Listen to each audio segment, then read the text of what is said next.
1, 2, 1. Here we go. Another turning point of thought stuck in the road. Time takes you by the hand, directs you where to go. So take the best of this test and don't ask why. It's not a question, but a lesson learned in time. It's something unpredictable, but in the end it's right.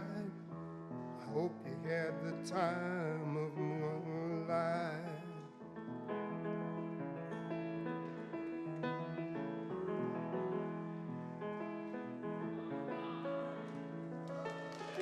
So take the photographs and still framed in your mind. Hang them on a shelf in good health and good time. Memory pictures of memories and friends and child. For what it's worth, it was worth all the while.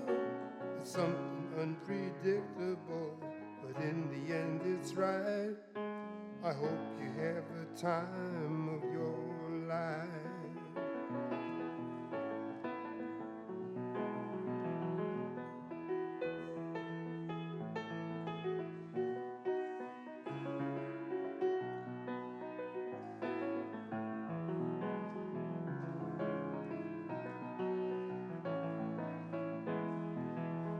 It's something unpredictable, but in the end it's right.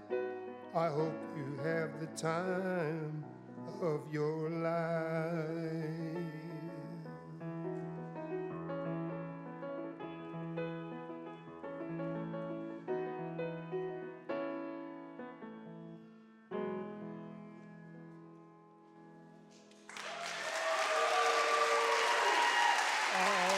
Thank you.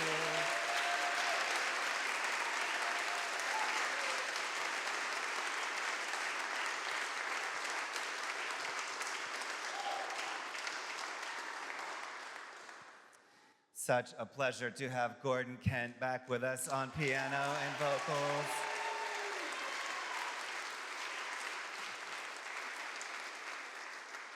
Welcome back, Gordon. Friends, in the best of times, we need each other. In the worst of times, we need each other even more. In the spirit of love and liberation, we light our chalice today and we worship together. I invite you to rise in body or spirit. Join in our opening hymn, number 159, This Is My Song.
Hello, All Souls.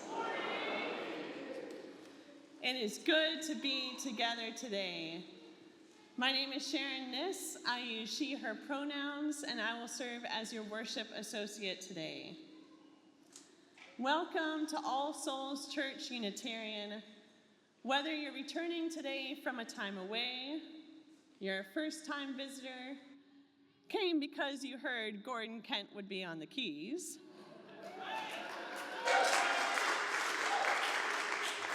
and welcome as well if you're a weekly regular. We're here because we know that gathering matters. Reminding ourselves of the broader web that we are a part, whether within these walls, on the interwebs, and with all living creation, we are in this together. As you'll hear today, we all have different journeys which brought us to this community. I came purposefully the first time I moved to this area 5.5 years ago. I came because I knew I wanted to be around people who love music, who seek to see justice in action, and who care for each other.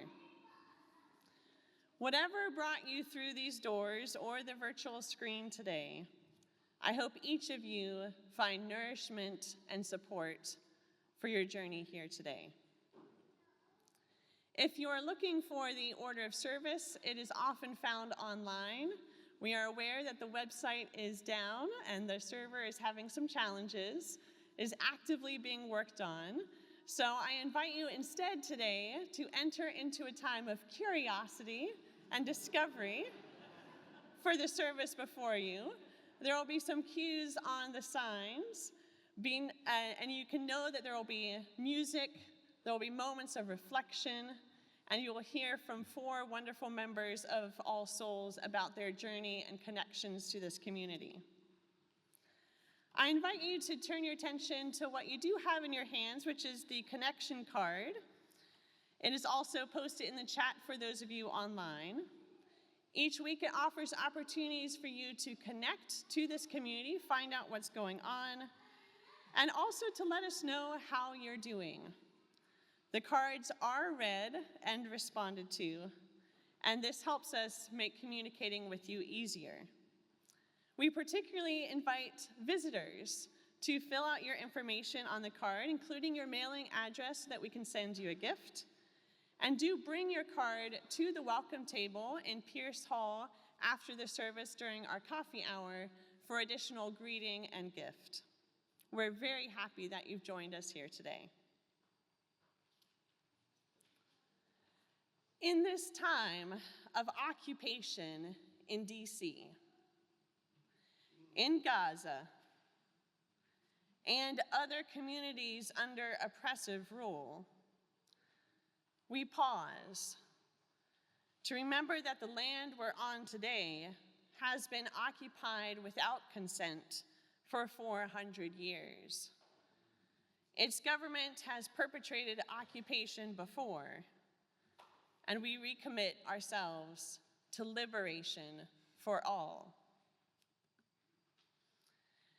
In this commitment to liberation for all, we recognize this particular community's commitment, a shared promise of love, service, and community. I invite you to rise in body or in spirit to speak our Sunday covenant together.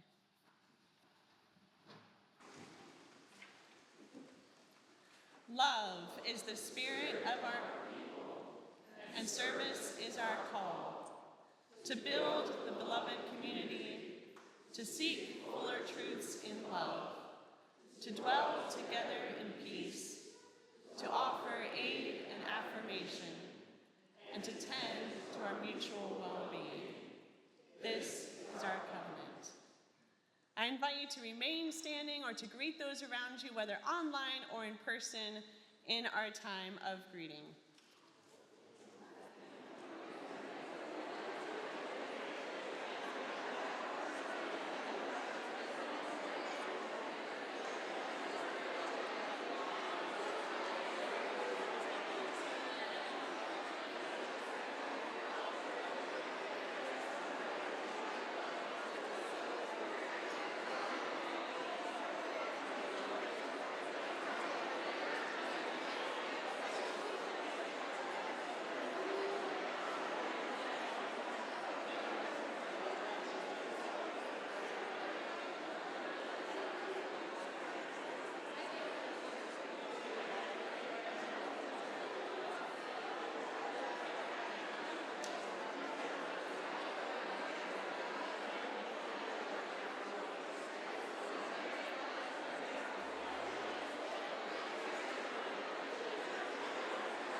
All right, we have reached our time for all ages, and today's time for all ages is bittersweet because it is going to be a farewell to our Director of Religious Education for Children and Youth, Laura Prophet. After 4 years, almost 4 years with us, Laura is returning to be a science teacher. Which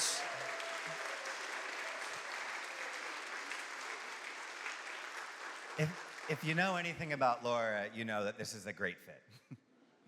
Laura came to us at a time of challenge and transition. Dolores Miller, our longtime religious educator, was retiring from religious education. We were still figuring out what to do post-COVID, what that looked like, and navigating all the other challenges internally and externally.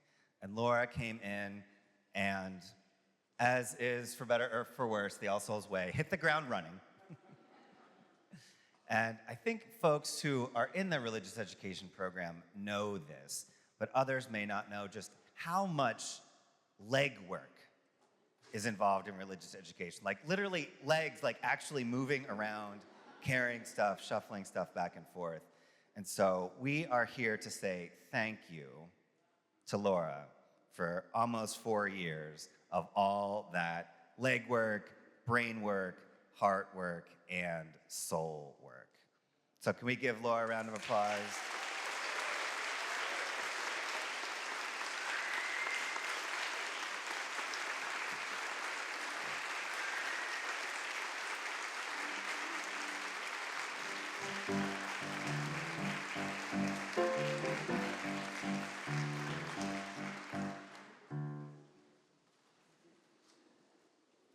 I love an impromptu speech. So I just wanted to say thank you. I have really enjoyed getting to know the families here. I've enjoyed welcoming new people and working with people who have been here for years and years. I've learned a lot. I have hopefully taught something. And I wish you all the best going into the future.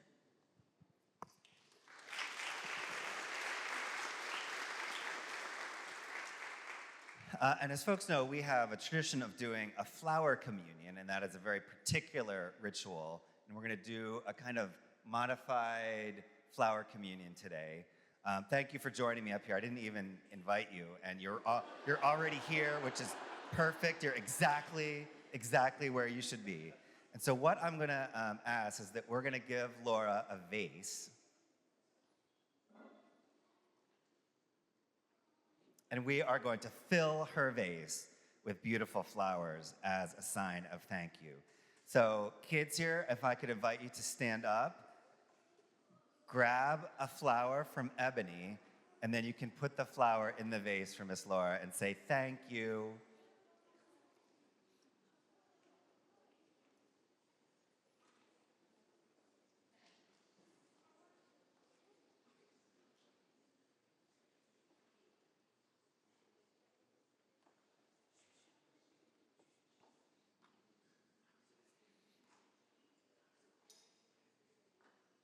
And once Laura has a big, beautiful bouquet, we're going to do one more thing as a send-off.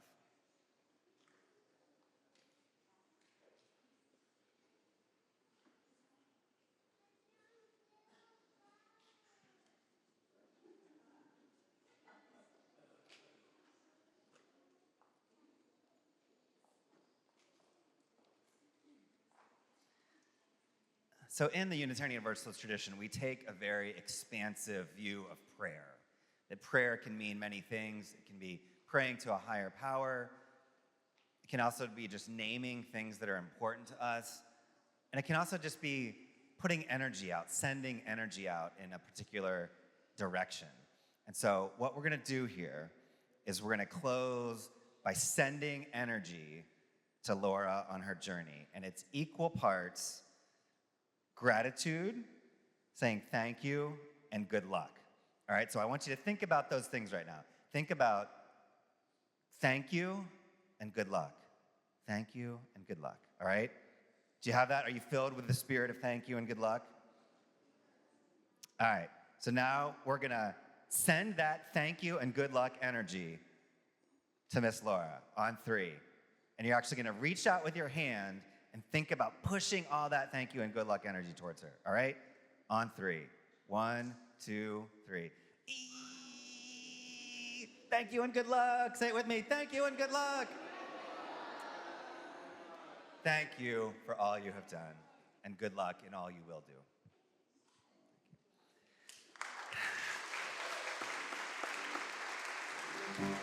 And now, friends, I invite you to head out to your classes. Join me in singing Sia Humba.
Whew, thanks. Had a moment of terror there when I thought I was going to have to lead that song.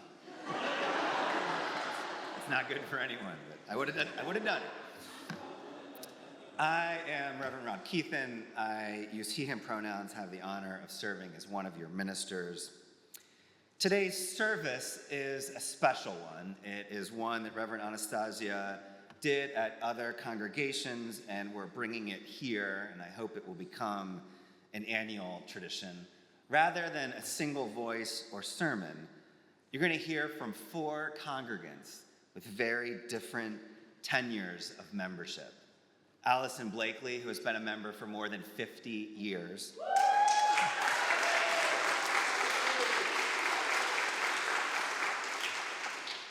Claudia Liebler, holding down the 30 to 50 year category. John Tambernino, who's been here in the 10 to 30 year category.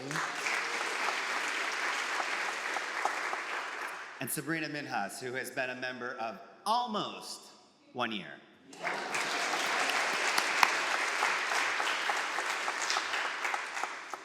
The question we asked them is simple. What has membership meant to you? Some have complex answers to that question, and that's okay. I've been intrigued by both the similarities and differences in their reflections, and I hope you are as well. And I hope you can locate yourself in their stories. I want to highlight just a few announcements as well. You may want to pull out your connection card and mark off interests, or let us know how you're doing. New members are welcome to join the Jubilee Singers under the direction of the incredible Reggie Golden. They rehearse on Tuesdays from 7:30 to 9:30 p.m. starting next week. Also, there are numerous ways that All Souls Shared Ministry could use more volunteers right now. If you have a few hours a week or a few hours here and there, you can help All Souls meet the needs of our congregation and community. And finally, we're going to have an All Souls spiritual mini retreat here on Saturday, September 13th from 10 to 3. This spiritual mini retreat is a simple and meaningful way to be with others at All Souls, in the context of learning and reflecting together. We turn now to congregational care and start with a particularly devastating loss. A dear friend of the Dixon family, Reed Heggie, died of brain cancer in mid-August at the tender age of 7. Our hearts and prayers go out to his mothers, Ruth and Kiara, little brother Graham, to Greg, Kyla, Annabelle, and Ryan Dixon, Rach Cohen, and more. Reed brought so much joy and is deeply loved and missed.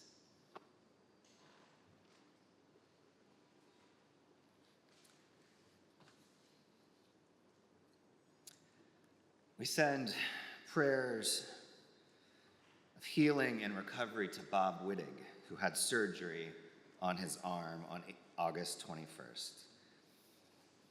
We are with him as he starts several weeks of recovery.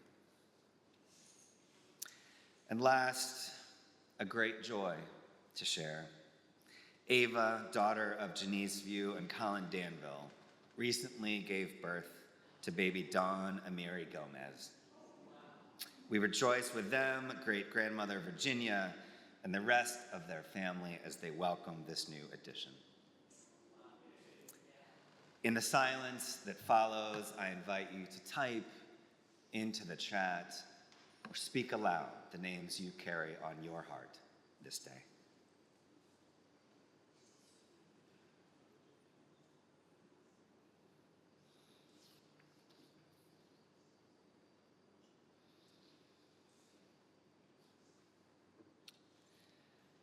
Friends, in times of trouble, I think it is wise to turn to those whose insight stands the test of time. So our prayer today is words from Audre Lorde.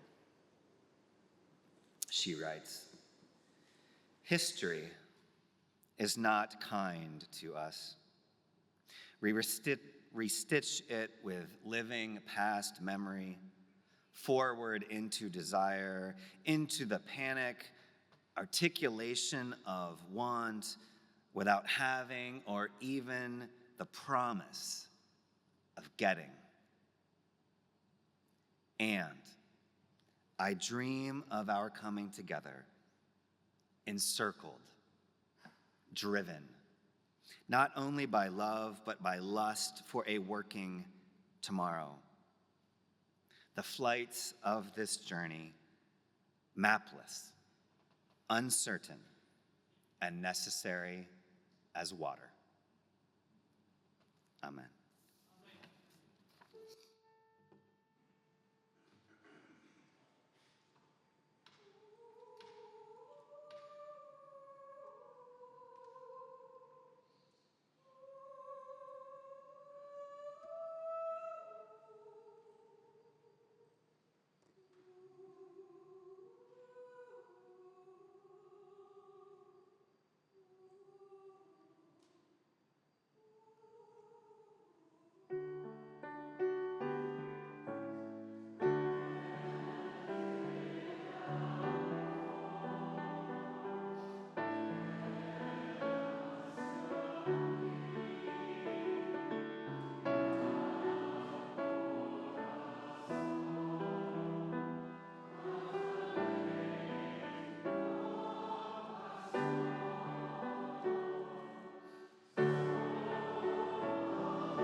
Good morning.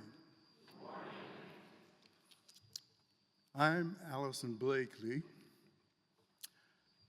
My wife Shirley and I signed the All Souls membership book a couple of years after we moved to Washington for me to accept a teaching position at Howard University. At the time, Shirley was a practicing Catholic, and I was no longer active in any organized religion. Although we both had been raised in Black Baptist churches. Our two children were toddlers at the time, and we decided that we wanted them to grow up in a spiritual community. But I was not willing for that to be the Catholic Church. So All Souls was our compromise. That turned out well for all concerned. Our daughter and son were active in the religious education program all the way through their high school years. Now in their 50s and living in other cities, our son is a lawyer, mainly family law, and our daughter is an architect and professor of architectural history with a special interest in the cultural and social dimensions of architecture, along with the aesthetics and technical aspects. Both have occasionally over the years reported dropping in on local Unitarian services, Quaker meetings, and a couple of Buddhist services. Meanwhile, from the beginning, Shirley and I have engaged deeply in the life of All Souls Church, including some very challenging times, as well as others of great celebration. Shirley's activities have included teaching in the RE program, leadership in All Souls quilting groups, 2 terms on the Board of Trustees, and years of singing in the All Souls Jubilee Singers. I was a co-founder of the Jubilee Singers nearly 50 years ago.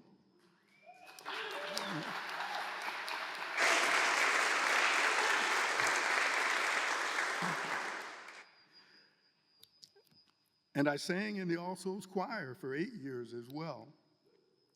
I too served on the Board of Trustees for 1 term, and that happened to be at the time of the dismissal of one of our senior ministers, a very difficult time. And I later served on the search committee that brought Reverend Rob Hardy's to All Souls.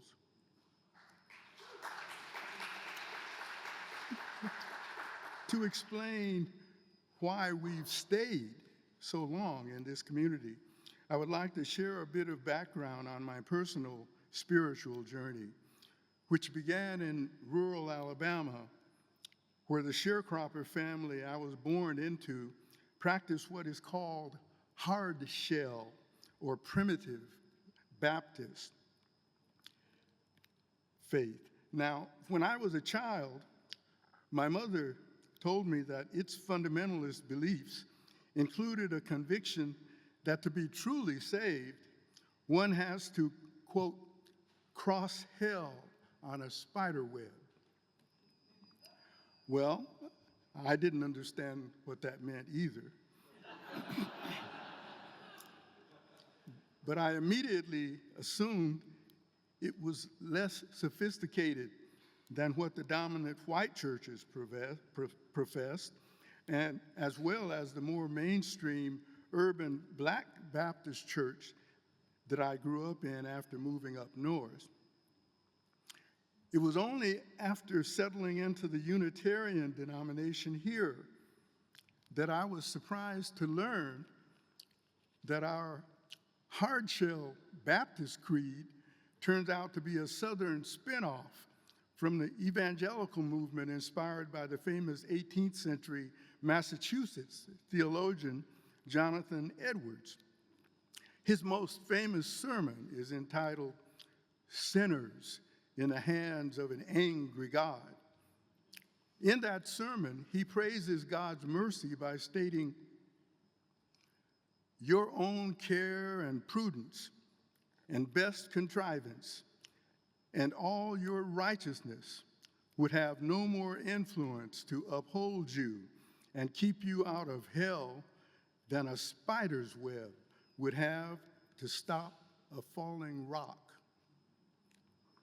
It was surprising to learn that my family's so-called primitive tradition that practiced washing each other's feet one Sunday each month, and in which the deacons had to trouble the waters to shoo away cottonmouth moccasins in the Tombigbee River for our baptisms, that tradition had such high-class ancestry.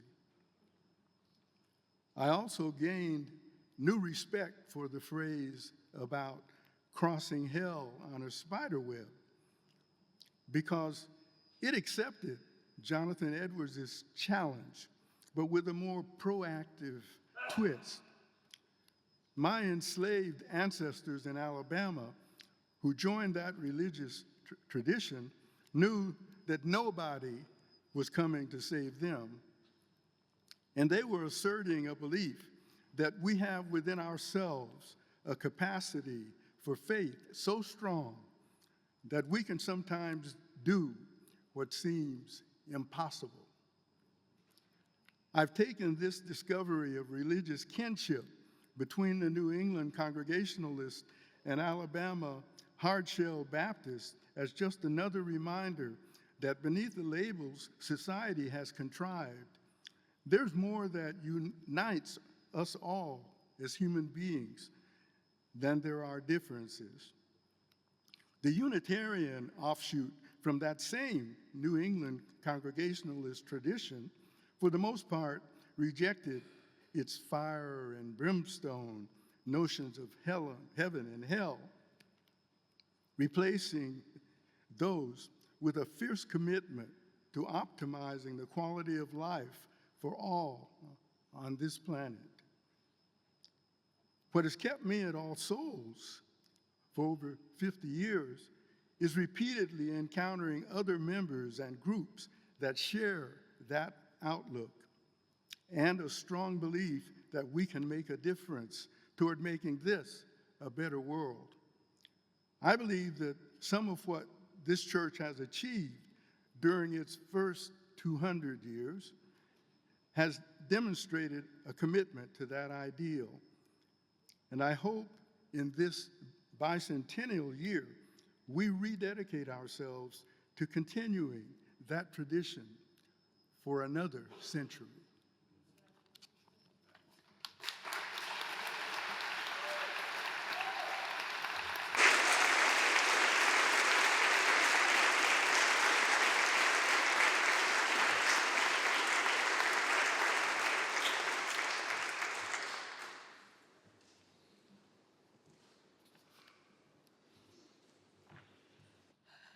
Good morning, everyone. My name is Claudia Liebler, and I use the pronouns she, her. It's a bit daunting to be standing here in the pulpit for the first time in all my years as a member of All Souls Church. Well,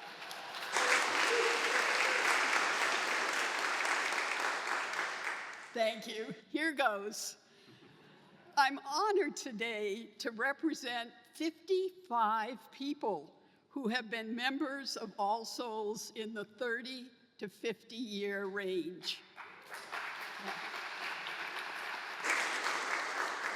And what a group.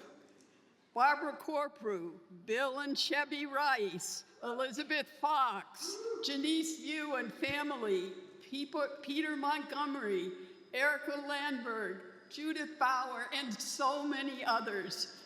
So many bright lights dedicated to this church who have remained engaged and supportive throughout troubled times as well as happy ones. I'm honored to be a part of that group.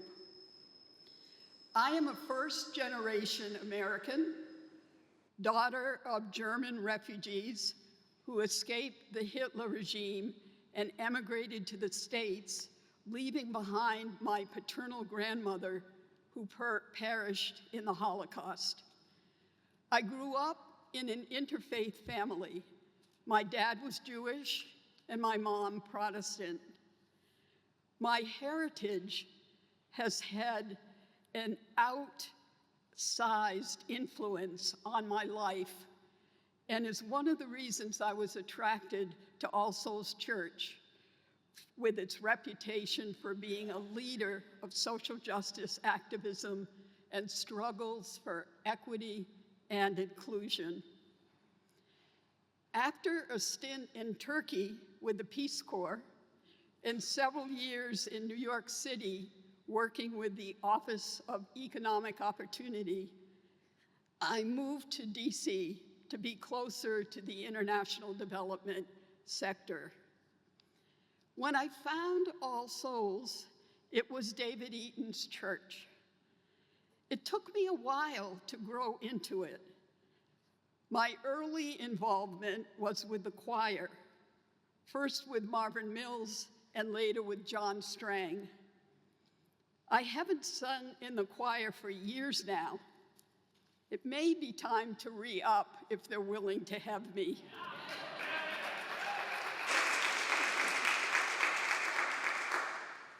I helped launch a new era of covenant groups at All Souls, and then from 2000 to 2003, served on the Board of Trustees, jumping feet first into the challenging arena of governance in what has become a rite of passage for many of us who showed any sign of being open to volunteer. The next 15 years or so at All Souls were rich and exciting. I resurrected the Weekend on the Bay, an all-church retreat, at YMCA Camp Letts, which had laid fallow for many years. I served on more committees than I can shake a stick at, some of which you may never have heard of, such as the Committee on Ministry, the Committee on Right Relations, and the Nominating and Leadership Committee. Rob Hardies became our senior minister in 2001, just 2 days before 9/11. On that day, the only place I wanted to be was in my church, and Rob had opened the doors wide. When I entered that evening, it was overflowing with people who came to grieve and to pray for our future, just like me.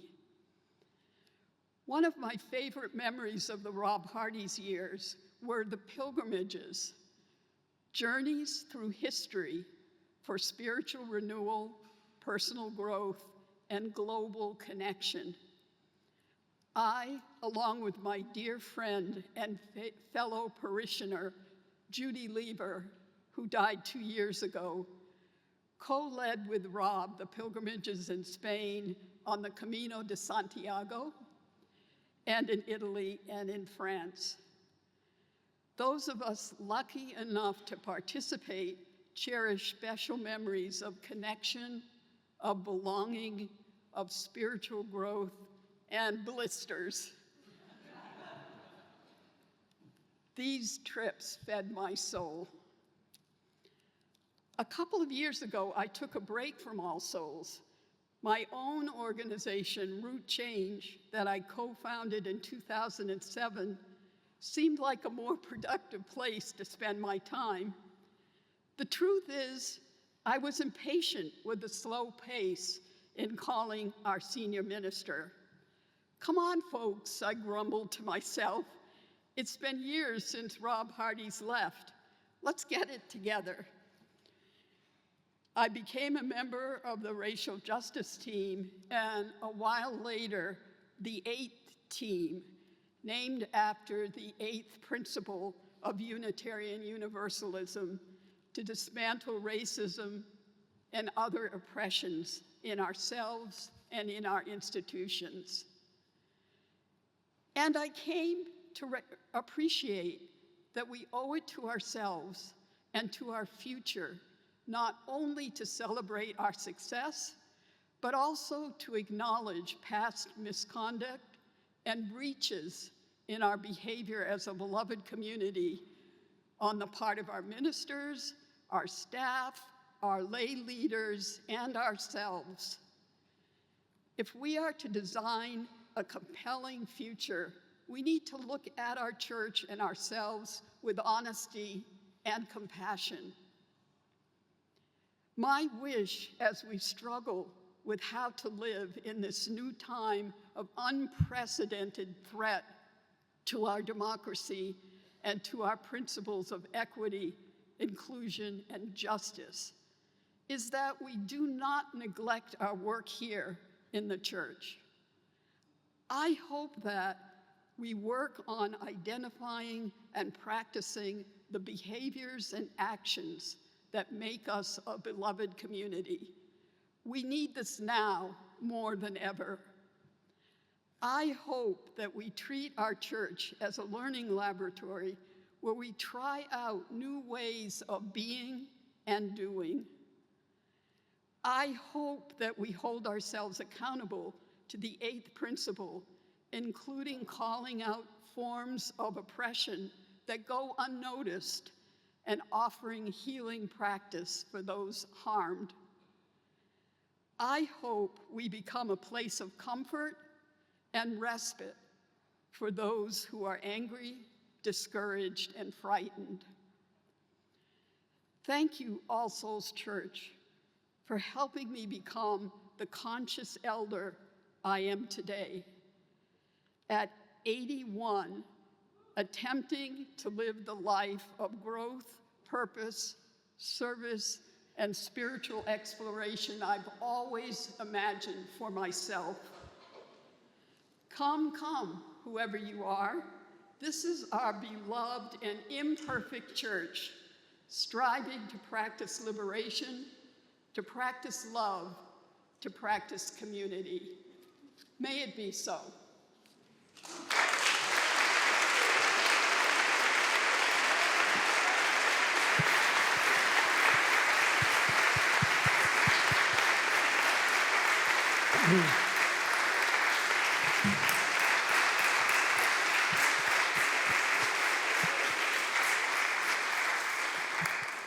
In between these reflections, we're going to sing Just as Long as I Have Breath. I invite you to take a breath and to rise in body and spirit. Let's sing together.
On a Sunday morning, nearly 20 years ago, in this sanctuary, my life changed.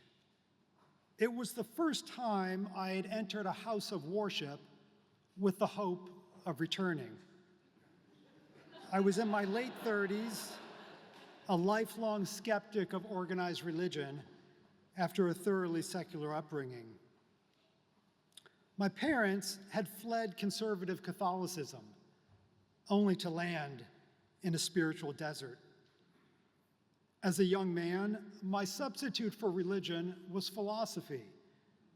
Philosophy became my calling and grounding. Yet by midlife, something was missing. Community that felt genuinely accepting, rituals that felt truly sacred, spaces that were large enough to grieve losses. I yearned for these things while remaining fiercely guarded. Only when my world was powerfully shaken did I become open to church. A dear friend had suddenly died of brain cancer just days after diagnosis. I saw him on his deathbed right before a lonely drive across the country as I was moving from Washington State back to DC to reunite with my partner after several years of painful distance. My drive was timed to see my grandfather in Indiana on his 90th birthday, only to find that he had finally disappeared into dementia. By the time I reached DC, I was exhausted. More than ever, I desperately needed the consolation of spiritual community. What I desperately needed was here.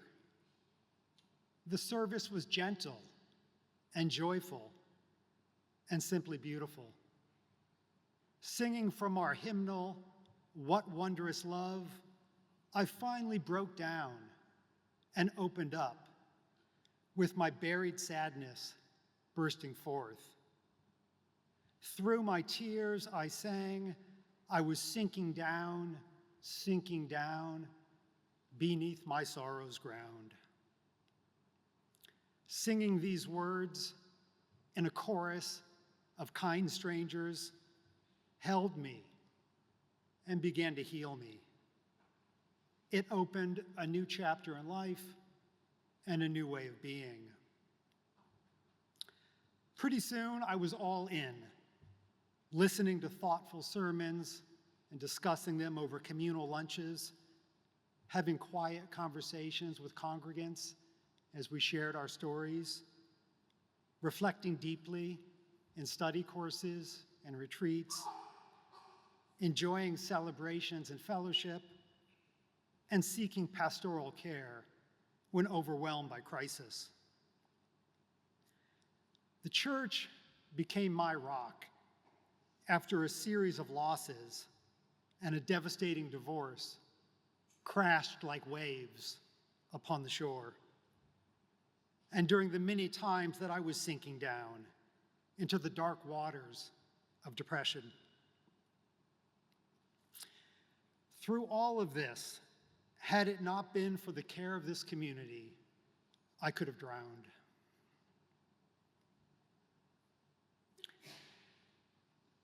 But it hasn't only been about meeting my needs. I also found ways to contribute, teaching ASD courses on philosophy and theology, leading a covenant group that met for years, co-founding the monthly dialogue, Philosophical Souls, now in its second decade. I treasure all of this. And yet, like any long-term relationship, my relationship with the church has not always been easy or felt like a perfect fit. On countless occasions, I was in profound disagreement with things said from this pulpit or that surfaced in various meetings. In more recent years, it felt as if an ideological orthodoxy was settling in, an obligatory creed, despite our foundational commitment to do otherwise. The differences mounted to the point that the church no longer felt like home the way it had. And so a few years ago, after much delay, I decided it was time to step away. I left All Souls for over a year, and during this time I was welcomed into other religious communities. But I couldn't fully embrace any of these other communities. I realized that I was still in love with All Souls, and All Souls was still in love with me. Despite all of the disagreements, I realized that more than anything, church is about relationships. It's about relationships. All Souls had become family, and I could no more abandon it than I could abandon family when things are difficult. And here I should clarify that saying the church is family is not just metaphorical. My wife Ameni recently became a member. Reverend Louise Green counseled us in our decision to marry and helped us craft the wedding ceremony. It began with the hymn, "What Wondrous Love."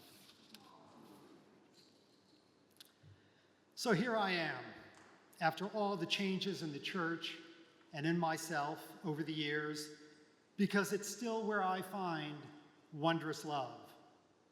A love that, as we sing, brings my heart such bliss and takes away the pain of my soul. I'm stepping away from All Souls again, as tomorrow I move to Cambridge to study at Harvard Divinity School.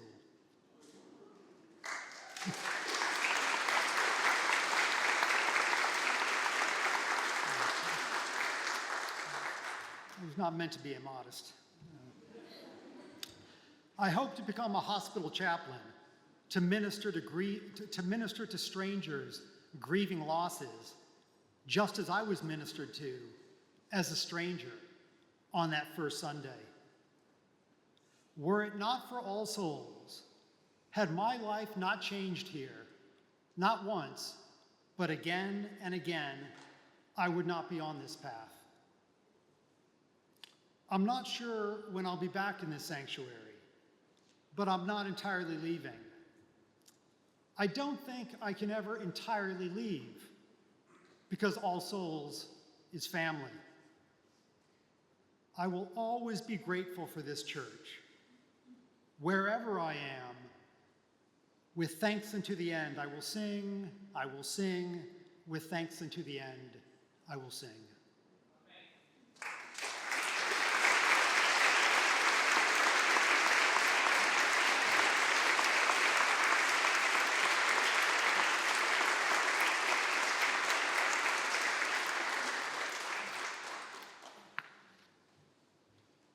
Hi, everyone.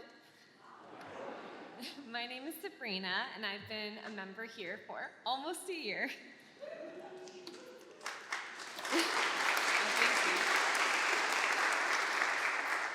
My first day at All Souls was likely one of my first free Sundays in DC, nearly 2 years ago. I was coming from First Unitarian in Philadelphia, and I knew that I wanted a UU home in DC. That first Sunday, I walked into coffee hour and felt immediately overwhelmed by the number of strangers in the room. But I saw a friendly face in Brooks, who many of you know. I cornered him into a conversation and immediately asked, "Do you have a young adult community here?" And that was my introduction to Young Souls. My involvement with Young Souls started small. I attended my first monthly brunch, joined a few one-off events, and eventually made my way to one of our retreats. I became embedded in the social life of the community, the birthday parties and outings and hangouts. What I discovered was a community of friends who welcomed me and made me feel comfortable. And although we still have our differences, we all share core values as people who are called to be part of an intentional, justice-oriented faith tradition. These budding friendships at Young Souls brought me a lot of joy during a difficult transition. For me, life in DC has had some significant challenges. The combination of long hours at work and reoccurring illnesses really affected my mental and physical health. And just as I started to recover from those experiences, life changed completely. First, Trump was elected for his second term. Then, shortly after inauguration, one of my closest friends, Sarah Best, died in the plane and helicopter crash in DC. Before that, I had turned to Young Souls to enjoy the good moments in life. After the crash, I learned how powerful community can be during hard times. After sharing what happened, I was flooded with Young Souls checking in on me, setting up a meal train so I wouldn't have to worry about feeding myself, and inviting me to their homes so I could have company. Young Souls reminded me that I wasn't alone. It's been about 7 months since Sarah died, and in many ways, life has only gotten harder. In the news, I see climate change-related disasters, the overwhelming loss of life in Gaza, the rise of authoritarianism and fascism that has now landed at our doorsteps. Through these crises, the professional and personal challenges continued unabated. Eventually, I reached the point that I needed to informally step away from All Souls for a little while. When I took that time away, I was worried that I would be forgotten and that my place in this community would be lost. But that was never true. The invitations kept coming, and when I was ready to come back, I was welcomed as though no time had passed. This, to me, is what it means to be a member of All Souls. It means having a place and a community that I can always come back to, in good times and in bad. Whether I'm coming to service on Sunday after a week away, or coming back into the fold after a month or longer, I return to All Souls to be reminded of the inherent dignity and worth of every human being, to engage in our collective fight for justice, to make meaning of this precious life, and maybe most importantly, to spend time with good friends. Thank you.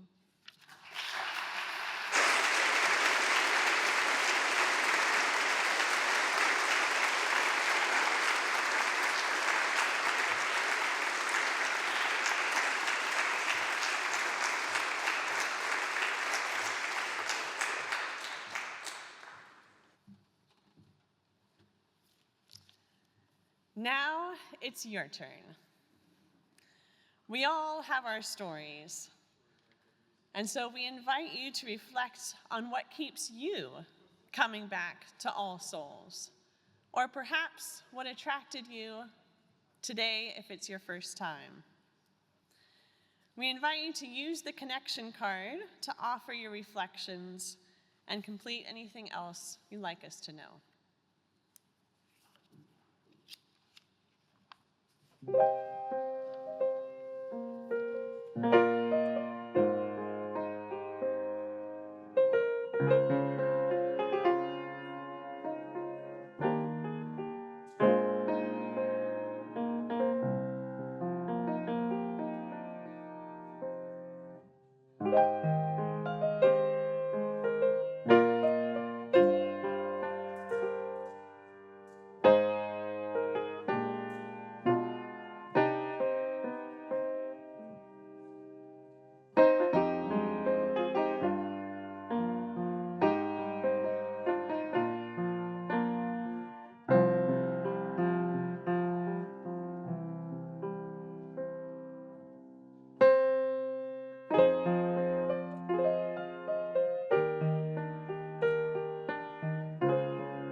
We now come to our time of offering. Our August Share the Plate recipient is Project Hope. Project Hope is a leading global health and humanitarian organization dedicated to transforming the health and well-being of communities around the world. It works to support children and families in both Gaza and Ukraine. And Project Hope has a 96% rating on Charity Navigator. We invite you to give as generously as you can. If you're in the sanctuary, the ushers will be passing the plate for our offering. You can also text to All Souls by sending ASCU to 73256. If you're on Zoom, click the link in the chat, which will direct you to All Souls online giving. Thank you in advance for your generosity.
Okay, stop. Gordon and I would like to thank everybody at the church for all of your love and support to him over these past 3 years. As you can see, we've made a lot of progress. Just yesterday.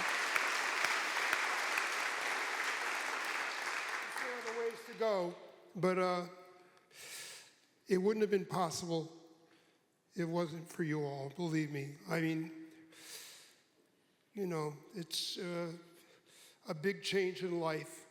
Those of you who knew me before remember me coming in, lugging speakers around and doing this and doing that. And I'm slowly getting back to that point. Eventually want to get to the point where I can just stand up and walk you know, without a wheelchair. I hate to say that because I know there's some people here that use wheelchairs, and there's nothing wrong with it except that I feel a little, I don't know.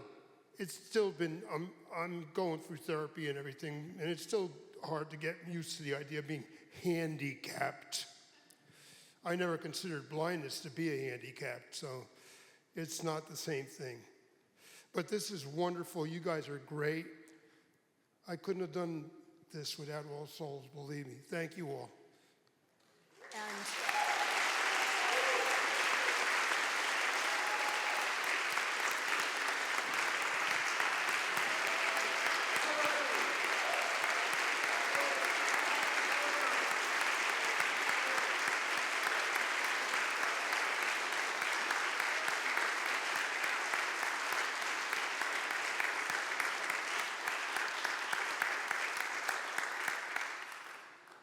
my own personal feeling is that Gordon is one of the cracks that the light comes through.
Working on getting Gordon back where he needs to go, I want to invite you to Pierce Hall afterward. In addition to the regular coffee hour, we are going to have celebratory cupcakes in honor of Laura Prophet, and Laura is gluten-free and dairy-free, so she gets her own special dark chocolate cake.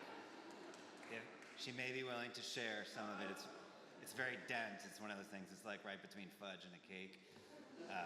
So I hope you will join us for that. And please give a round of applause to our amazing speakers for their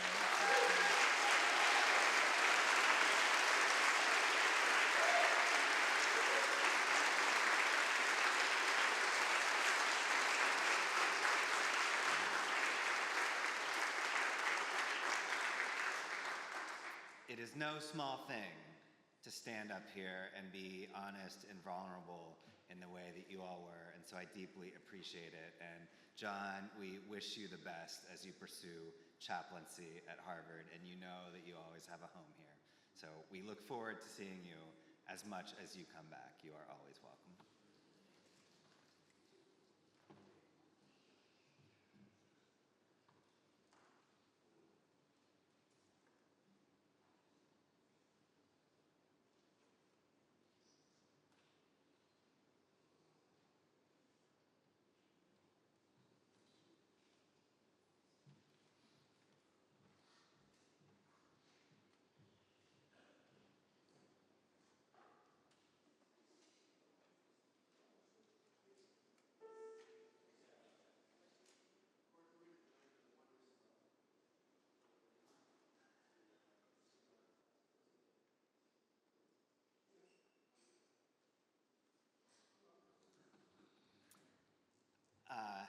As you may have expected, we are going to close with What Wondrous Love. It's hymn number 18 in your hymnal, so I invite you to rise in body or spirit and join in our closing hymn.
benediction, the words of Reverend Wayne Arneson. Take courage, friends. The way is often hard, the path is never clear, and the stakes are very high. Take courage, for deep down there is another truth. You are not alone. Blessed be.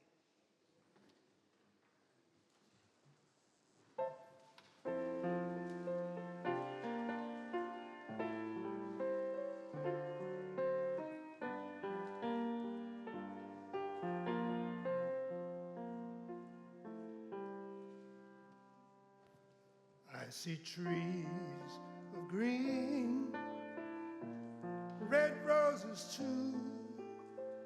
I see them bloom for me and for you. Then I think to myself, what a wonderful world.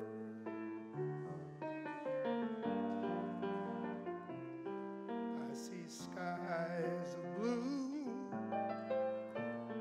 clouds of white, the brightness in the day, the darkness say goodnight.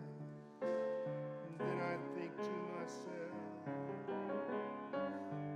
what a wonderful world.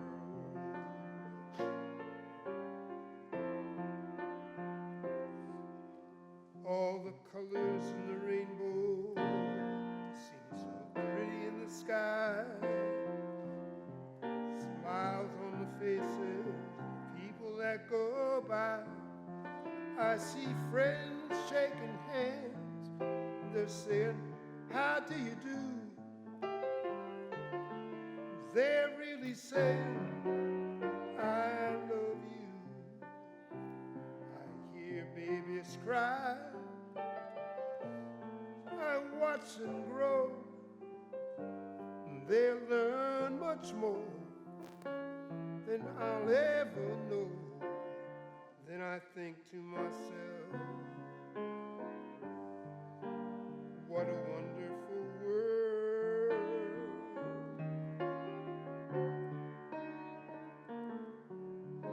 I just say to myself, it's a wonderful world.